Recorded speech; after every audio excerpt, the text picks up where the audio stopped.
मनुस्मृति को जलाने का क्यों काम किए? इसलिए कि न मनुस्मृति में एक बड़े तबका के खिलाफ 85% लोगों के खिलाफ अनेकों गालियां दी गई। रामचरितमानस का क्यों प्रतिरोध हुआ? किस अंश का प्रतिरोध हुआ? अधम जात में विद्या पाए भयहु जथा ही दूध पिलाए। यानी अधम मतलब होता है नीच।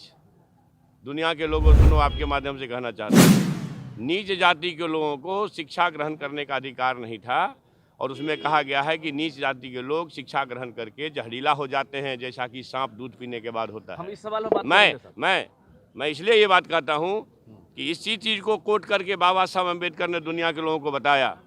ये जो ग्रंथ हैं नफरत को बोने वाले, एक युग में मनुस्मृति, दूसरे युग में रामचरितमानस और तीसरे युग में गुरु गोवलकर का बंच ऑफ थॉट, ये दुनिया को हमारे देश को, समाज को नफरत में बांटती है। नफरत देश को महान नहीं बनाएगा। जब भी कभी महान बनाएगा तो मोहब्बत ही बनाएगा। 1927 में महान आंदोलन किए थे। दुनिया के लोगों सुनो, आपके माध्यम से कहना चाहता हूँ, नीच जाति के लोगों को शिक्षा ग्रहण करने का अधिकार नहीं था और उसमें कहा गया है कि नीच जाति के लोग शिक्षा ग्रहण करके जहरीला हो जाते हैं, जैसा कि सांप दूध पीने के बाद होता है। हम इस सवाल पर बात मैं इसलिए ये बात कहता हूँ कि इसी चीज़ को कोट करके बाबा साहब अम्बेडकर ने दुनिया के लोगों को बताया। ये जो ग्रंथ हैं नफरत को बोने वाले, एक युग में मनुस्मृति, दूसरे युग में रामचरितमानस और तीसरे युग में गुरु गोवलकर का बंच ऑफ थॉट, ये दुनिया को हमारे देश को, समाज को नफरत में बांटती है। नफरत देश को महान नहीं बनाएगा। जब भी कभी महान बनाएगा तो मोहब्बत ही बनाएगा। 1927 में महान आंदोलन किए थे।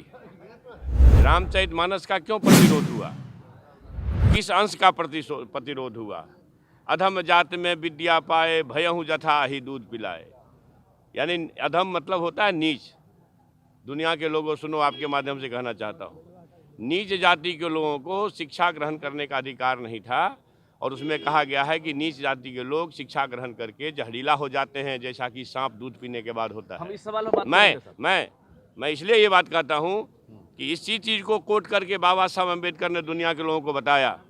ये जो ग्रंथ हैं नफरत को बोने वाले, एक युग में मनुस्मृति, दूसरे युग में रामचरितमानस और तीसरे युग में गुरु गोवलकर का बंच ऑफ थॉट, ये दुनिया को हमारे देश को, समाज को नफरत में बांटती है। नफरत देश को महान नहीं बनाएगा।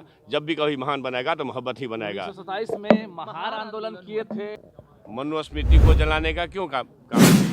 इसलिए कि न मनुस्मृति में एक बड़े तबका के खिलाफ 85% लोगों के खिलाफ अनेकों गालियां दी गई। रामचरितमानस का क्यों प्रतिरोध हुआ? किस अंश का प्रतिरोध हुआ? अधम जात में विद्या पाए भयहु जथा ही दूध पिलाए। यानी अधम मतलब